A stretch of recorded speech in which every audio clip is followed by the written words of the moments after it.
Hi hello everyone, welcome back to our channel Rishi's life uncut. ഇന്ന് നാരങ്ങയൊക്കെ എടുത്ത് മുറിച്ച് വെച്ചേക്കുന്നതെന്നല്ലേ, നമ്മളിന്നൊരു അടിപൊളി ചായ ഉണ്ടാക്കാൻ പോവാണ്. അപ്പോൾ ചായയുടെ മെയിൻ ഐറ്റം നാരങ്ങ അഥവാ ഓറഞ്ച് എന്നൊക്കെ പറയാം അല്ലേ. അപ്പോൾ ഓറഞ്ച് എന്നാണ് പറയാറ്, നമ്മൾ കണ്ണൂരുകാരാണ് നാരങ്ങ എന്ന് ഇതിനെ വിളിക്കുന്നത് കേട്ടോ. അപ്പം നമ്മൾ മെയിനായിട്ട് ഓറഞ്ച് എടുത്തിട്ടാണ് ഈ ചായ ഉണ്ടാക്കാൻ വേണ്ടി പോകുന്നത്. ഞാനപ്പോൾ ഇതിന് 2 ഗ്ലാസ് വെള്ളം ആദ്യം തന്നെ തിളപ്പിക്കുകയാണ്. ആവശ്യത്തിനുള്ള പഞ്ചസാര കൂടെ നിങ്ങളിതിലേക്ക് ചേർക്കണം കേട്ടോ. ഒരു ചായ വെക്കുന്ന കാര്യമാണ് ഇവൾ ആനക്കാരിയായിട്ട് പറയുന്നതെന്നൊക്കെ തോന്നും, പക്ഷേ സംഭവത്തിൻ്റെ ടേസ്റ്റ് അടിപൊളിയാണ് കേട്ടോ.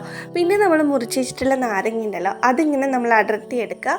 പിന്നെ അതിൻ്റെ അല്ലികളിൽ ഉണ്ടാകുന്ന നാരുകളുണ്ടല്ലോ, അത് നമ്മൾ നന്നായിട്ടൊന്ന് വൃത്തിയാക്കുക കേട്ടോ. ശേഷം ഇതുപോലെ നമ്മൾ എടുത്ത് വെച്ചിട്ടുള്ള നാരങ്ങയുടെ തോടുണ്ടല്ലോ, ആ മുറിച്ച ഭാഗത്തിൻ്റെ അല്ലി എടുത്തു കഴിഞ്ഞാൽ ആ തോട് അതേപോലെ കിട്ടുമല്ലോ. അത് വെച്ചിട്ട് നമുക്കൊരു പരിപാടി ചെയ്യാനുണ്ട്. അതുകൊണ്ട് നമ്മൾ അതിൻ്റെ നാരൂടെ എടുത്ത് കളയണം കേട്ടോ. എന്നിട്ട് നമ്മൾ അളന്ന് വെച്ച വെള്ളത്തിലോട്ട് നമ്മൾ എടുത്തിട്ടുള്ള ആ ഒരു ഹാഫ് പോർഷൻ നാരങ്ങ നമുക്കതിലേക്ക് ചേർത്ത് കൊടുക്കാം. ഇപ്പം ഞാൻ 2 ഗ്ലാസ് വെള്ളമായതുകൊണ്ട് ഹാഫേ ചേർക്കുന്നുള്ളൂ. വെള്ളം അധികമാകുമ്പോൾ നമ്മൾ നാരങ്ങയുടെ എണ്ണം കൂടെ കൂട്ടി കൊടുക്കാം കേട്ടോ. അപ്പം ഞാനിത് നന്നായിട്ട് വെള്ളം തിളപ്പിക്കാൻ വേണ്ടിയിട്ട് വെച്ചിട്ടുണ്ട്.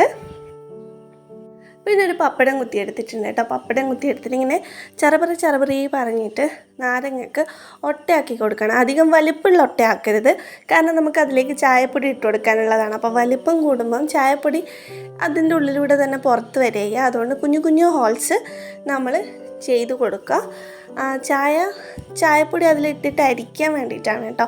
അതുകൊണ്ട് തന്നെ നമ്മൾ ചായപ്പൊടി പോവാനും പാടില്ല, എന്നാൽ ചായ നമ്മൾ ഒഴിച്ചിട്ടാകുമ്പോൾ അതിൽ കൂടെ പോകും വേണമെന്നുള്ള രീതിയിലായിരിക്കണം ഹോൾസ് ഇട്ട് കൊടുക്കേണ്ടത്. പിന്നെ ഇതുപോലെ ഞാനൊരു ദോശക്കല്ല് എടുത്തിട്ടുണ്ട്. അതിന് മേലെ ഒരു കുഞ്ഞു പ്ലേറ്റ് വെച്ചിട്ട് പ്ലേറ്റിൻ്റെ മേലെ ഈ തോട്, നമ്മൾ ഈ ഹോൾസ് ഇട്ട് വെച്ചിട്ടുള്ള തോട് ഇട്ടിട്ട് അതിലേക്ക് ആവശ്യത്തിനുള്ള ചായപ്പൊടി കൂടെ ഇട്ട് കൊടുക്കുന്നുണ്ട് കേട്ടോ. അപ്പോൾ ചായപ്പൊടി ഒന്ന് ചെറുതായിട്ട് ചൂടാവാൻ വേണ്ടിയിട്ടാണ്. അപ്പം ചായപ്പൊടിയുടെ ആ വെച്ചിട്ടുള്ള പാൻ കൂടെ ഓണാക്കുക. ഇവിടെ നന്നായിട്ട് തന്നെ വെള്ളം തിളച്ച് വരുന്നുണ്ട്, എങ്കിലേ നമുക്ക് ആ ഓറഞ്ച് ചായയുടെ ടേസ്റ്റ് കിട്ടത്തുള്ളൂ കേട്ടോ. അപ്പോൾ ഞാൻ ഇപ്പോഴാണ് പഞ്ചസാര ഇട്ട് കൊടുത്തത്. ഞാൻ പഞ്ചസാര ഇട്ട് കൊടുക്കാൻ വിട്ടുപോയിട്ടുണ്ടായി.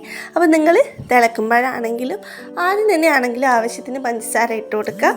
എന്നിട്ട് നമ്മൾ ചായപ്പൊടി ചൂടാക്കാൻ വെച്ചല്ലോ, ഈ തിളച്ച വെള്ളം ഉണ്ടല്ലോ, അപ്പോൾ അതിലെ കൂടെ ചായ നന്നായിട്ട് ഒഴിച്ചു കൊടുക്കുക കേട്ടോ, ആ വെള്ളം. അപ്പം നമുക്ക് ഓറഞ്ച് ടീ റെഡി ആയിട്ടുണ്ട്. ഇതത്ര വലിയ ആനക്കാര്യമൊന്നുമല്ല, പക്ഷേ ഓറഞ്ചിൽ ഒരുപാട് ഗുണങ്ങളുണ്ട്. അപ്പോൾ ഒരു ദിവസം നമുക്കത് ചായയൊക്കെ കുടിച്ചാലോ എന്ന് വിചാരിച്ചിട്ടാണ് കേട്ടോ. Thank you so much for watching. Love you all. Bye. അപ്പോൾ എല്ലാവർക്കും വീഡിയോ ഇഷ്ടമായെന്ന് വിചാരിക്കുകയാണ്. ലൈക്ക് ചെയ്യാൻ മറക്കല്ലേ. അപ്പം നമുക്ക് അടുത്ത എപ്പിസോഡിൽ കാണാം.